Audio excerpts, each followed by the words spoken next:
Assalamualaikum warahmatullahi wabarakatuh. Perkenalkan, nama saya Pinky Fitriyanti. Di sini saya akan mempresentasikan mengenai bullying dan cyberbullying dengan anggota kelompok saya, yaitu Septiani Rizky Putri, Elsa Ariana Dewi, Reina Apriani, dan Aulia Anissa.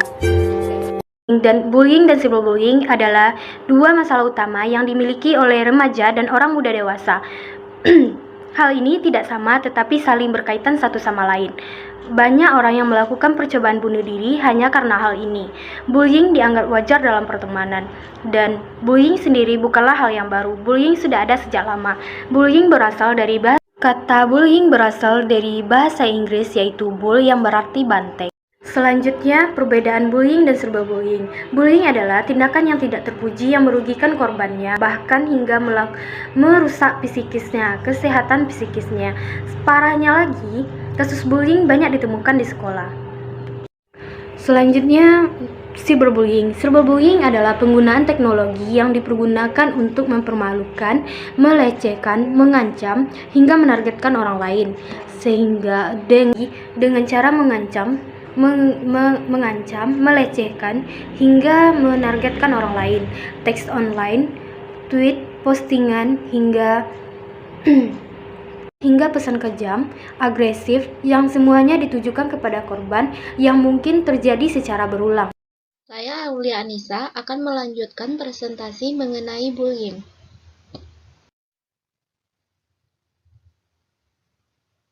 Apa saja kategori bullying menurut Kementerian PPA? Yang pertama, serangan verbal. Serangan ini biasanya menjadi awal mula bullying dan menjadi langkah pertama menuju kekerasan yang lebih lanjut. Contohnya julukan, nama celaan, fitnah, sarkasme, merendahkan, mencela, dan mengejek. Yang kedua, perilaku langsung. Bullying jenis ini seperti tindakan melihat dengan sinis, menjulurkan dengan lidah, menampilkan ekspresi muka yang merendahkan, mengejek atau mengancam, biasanya disertai dengan bullying fisik dan verbal. Yang ketiga, kontak fisik langsung. Bullying jenis ini lebih mudah diidentifikasi. Contohnya memukul, mendorong, menjambak, dan menendang. Faktor penyebab bullying. Yang pertama, keluarga. Perilaku bullying seringkali berasal dari keluarga yang bermasalah.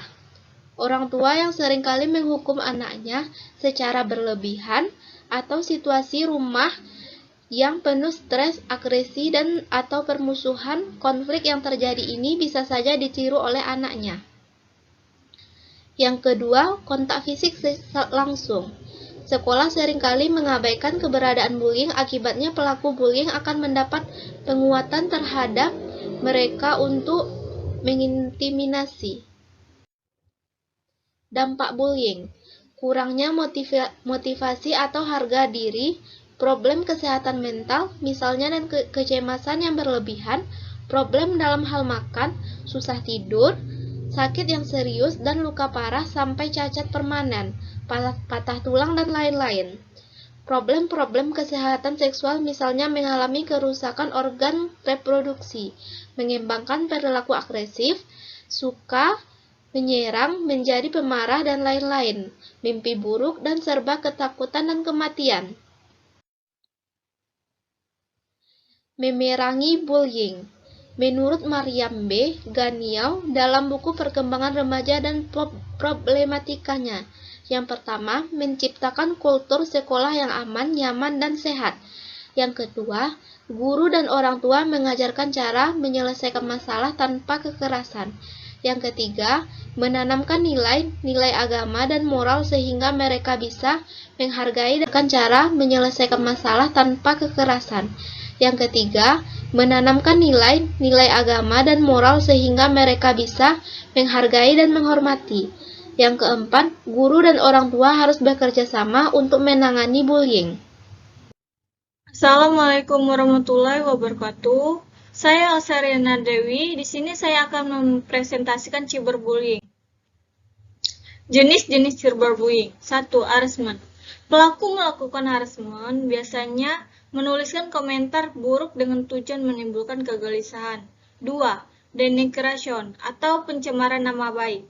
Tindakan ini umumnya dilakukan secara sadar.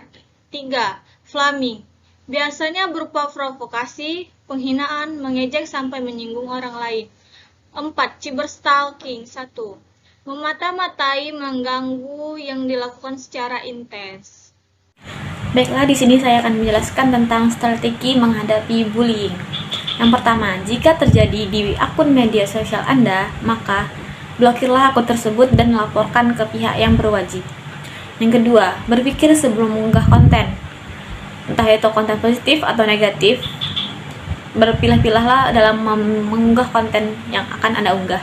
Yang ketiga, lindungi identitas diri, seperti menyamarkan nama asli Anda atau tidak membocorkan identitas pribadi Anda.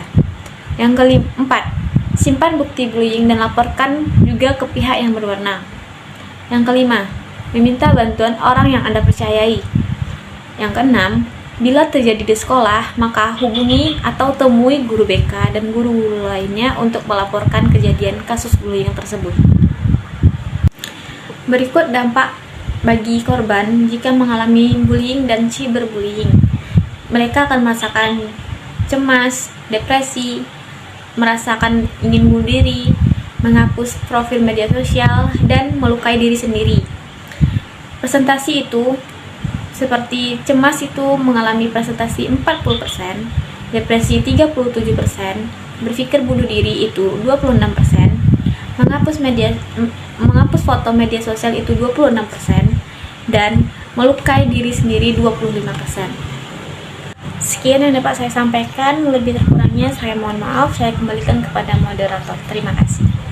Assalamualaikum warahmatullahi wabarakatuh. Di sini saya akan menjelaskan tentang kesimpulan pada materi saat ini. Kesimpulan yang dapat kita tarik yaitu kita harus mengontrol diri kita dari perkembangan teknologi yang pesat. Kita harus menyaring mana yang baik dan mana yang buruk. Karena terkadang tanpa kita sadari kita bisa melakukan cyberbullying di media sosial. Seperti kalian pernah mendengar pernyataan cuma bercanda doang kok, kamunya aja yang baper, atau mungkin kalau nggak mau dikomentari jangan bikin postingan seperti ini. Nah, dengan komentar-komentar itu mungkin kita akan membenarkan bahwa perkataan mereka itu benar. Mungkin kitanya aja yang sensitif atau kitanya aja yang baperan nih gitu. Dan tanpa sengaja kita dapat melakukan hal itu kepada orang lain. Sama aja dong kita seperti pelaku cyberbullying gitu. Nah, dari sini kita harus menggunakan media sosial dengan sebaik mungkin. Karena kita tidak tahu apa yang mereka alami atau yang mereka hadapi dalam kehidupan mereka. Mungkin dengan perkataan kita yang cuma bercanda doang kok gitu dapat menyakiti mereka atau menjadi beban pikiran bagi mereka gitu. Jadi gunakan media sosial sebaik mungkin. Cukup sekian, terima kasih, saya akhiri. Wassalamualaikum warahmatullahi wabarakatuh.